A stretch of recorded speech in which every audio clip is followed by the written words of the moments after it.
Bon, salut tout le monde, Steve, supporter of Marseille. On va débriefer ensemble ce match nul à Bordeaux, un partout. C'est parti. Bon, là, étant sur ma pause, étant en pause sur mon lieu de travail, je peux pas vous faire tout mon petit montage et tout, mon introduction. Donc, je vous le fais comme ça, en direct. Il y aura pas d'effet, il y aura pas de montage, de coupure. Voilà, c'est du live. Bon, donc match à Bordeaux, encore une année de plus on gagne pas là-bas, ça devient une malédiction, c'est lourd, c'est pénible. Je vois que les Bordelais, ils fêtent ce match nul presque comme une victoire, bravo, vous avez rempli votre stade une fois par an, grâce à nous. On verra que dans 2 semaines, le stade de Bordeaux sera pas plein, comme d'habitude, et que certainement Bordeaux fera match nul ou perdra, il y a des fortes chances. Nous, dans le jeu, on a opté pour un 4-2-3-1 classique, bon, Mandanda dans les buts. On peut pas faire grand chose sur le but. La défense, Rolando Rami, bon, à part quelques approximations de relance, mais dans l'ensemble, ça a été assez correct et costaud, à part une frappe à un moment du gauche qui nous frôle la surface où Rolando est un peu à l'arrêt, mais sinon dans l'ensemble, ça a tenu. Sakai a fait son match, qui a été sorti en fin de match, remplacé par Bounassar, mais dans l'ensemble, Sakai assez bon. Et Amavi qui a dressé Malcolm tout le match, qui l'a tenu en laisse tout le match. Gros match d'Amavi que j'ai mis dans mes bestes. Le point important du match, là où s'est joué le match pour moi, c'est le milieu de terrain. On a eu un milieu de terrain assez fragile, assez désorganisé. Zambo, qui donc en début de match, alors pour moi les deux sont fautifs, pardon. Zambo n'appuie pas assez sa passe pour Sanson, mais Sanson reste assez apathique, ne bouge pas. Et les 2-3 secondes d'arrêt de Morgan Sanson ont servi à Depréville pour prendre le ballon et tracer tout droit pour mettre son but. J'irai même plus loin, pour moi les fautifs sont 4, donc Zambo pour la passe, Sanson pour le manque d'explosivité pour récupérer le ballon, et surtout Rami et Rolando, les deux défenseurs centraux étaient espacés de plus de 40 mètres, c'est énorme, en défense centrale, espacés de plus de 40 mètres, donc ça a laissé une ouverture énorme pour Depréville, et le temps que Rolando ou Rami aille sur lui, il a eu tout le temps d'armer sa frappe, bon, une frappe qu'il pourra tenter 50 fois, il la mettra qu'une fois, évidemment ça nous tombe sur nous. Donc voilà, un but, on va dire, une erreur globale défensive.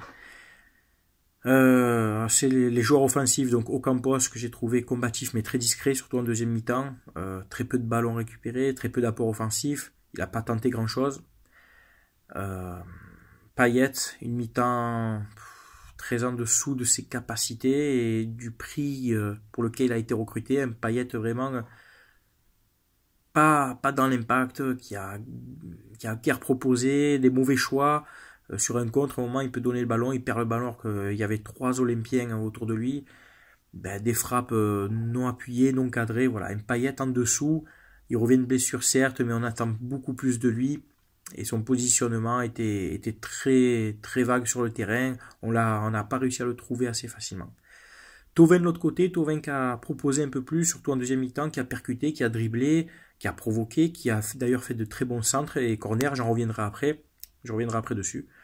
Voilà, un bon Thauvin pour moi qui a fait sa part du match, mais bon, étant seul devant à l'animation, c'est très difficile de créer quelque chose. Je vais terminer avec Mitroglou. Mitroglou, les gars, plus ça va, plus ça confirme ce que je pense depuis 2-3 matchs. Il est lent, il est mou, il ne sent pas le jeu, il est jamais bien placé. À un moment, il a une occasion à 1-0 pour au moins égaliser, sa frappe, elle part encore au-dessus.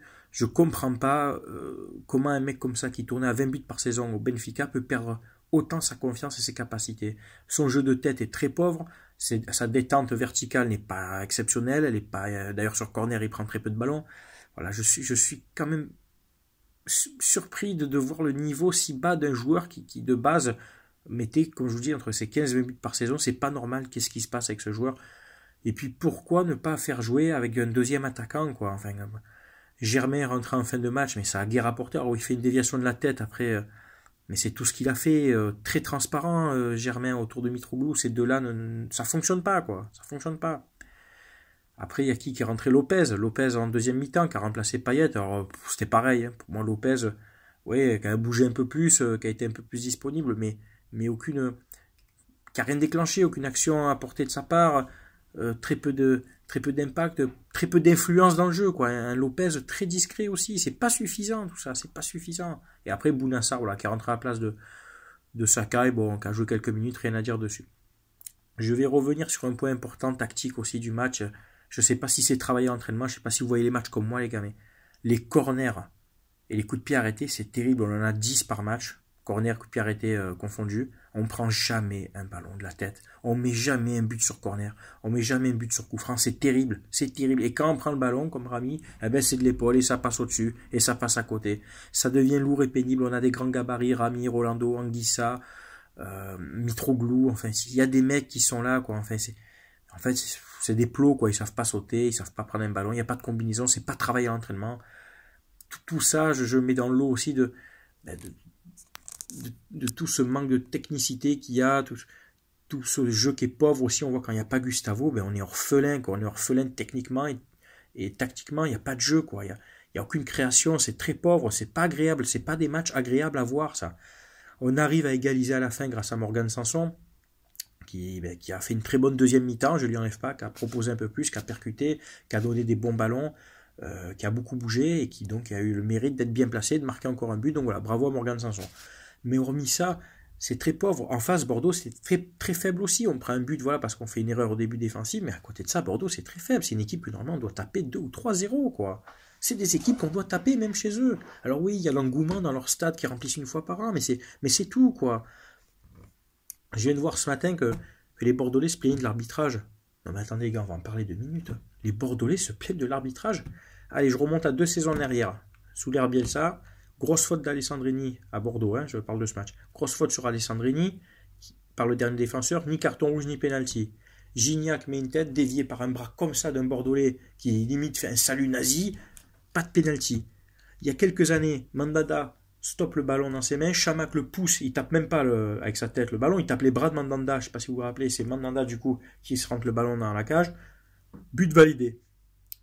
Je pense que c'est très gênant que les Bordelais parlent d'erreur d'arbitrage. Je pense qu'ils se contentent d'un match nul, c'est beau, ils ont pris un point contre nous, ils s'en sortent très bien. Pour moi, l'arbitrage a été correct. Voilà. Pour moi, les pénaltys peuvent se siffler éventuellement le premier et encore, les deux se tamponnent. Mais dans l'ensemble, l'arbitrage a pour moi été correct. Donc voilà. Encore les Bordelais qui se plaignent, qui pleurent, mais qui oublient les saisons où on jouait chez eux, où on menait au score et on se faisait voler, mais ouvertement, quoi. Varela. Tout le monde se rappelle de Varela. René Malville l'avait appelé au téléphone quand même pour lui dire ce qu'il pensait. Donc voilà. Je pense que ça, pour moi, c'est ridicule. Gourvenec est ridicule. Ce match, c'est un point pris à l'extérieur, mais c'est relou parce qu'encore une année où on ne gagne pas là-bas et où on a le moyen de gagner là-bas, il nous manquait Gustavo, c'est vraiment dommage. Prochain match, je crois qu'on reçoit Guingamp. Bon, c'est à domicile, il n'y a pas à chipoter, il faut prendre 3 points et basta. Voilà, c'était un petit débrief vite fait comme ça pendant ma pause. Donc désolé, il n'y a pas d'effet, voilà, il n'y a pas de comme je fais d'habitude. Merci à tous pour ceux qui continuent de me suivre sur ma page. Pour les nouveaux, bienvenue. Ici, comme je vous dis, ici, on parle foot, on débat, on essaie de développer les sujets, on parle tactique, technique. Vous verrez sur ma page. Et il y a des gens, des gens sur ma page qui connaissent très très bien le ballon et c'est agréable de parler avec eux. Donc voilà. Très bonne journée, bonne semaine à tous et puis on se voit pour le prochain débrief. Ciao ciao tout le monde.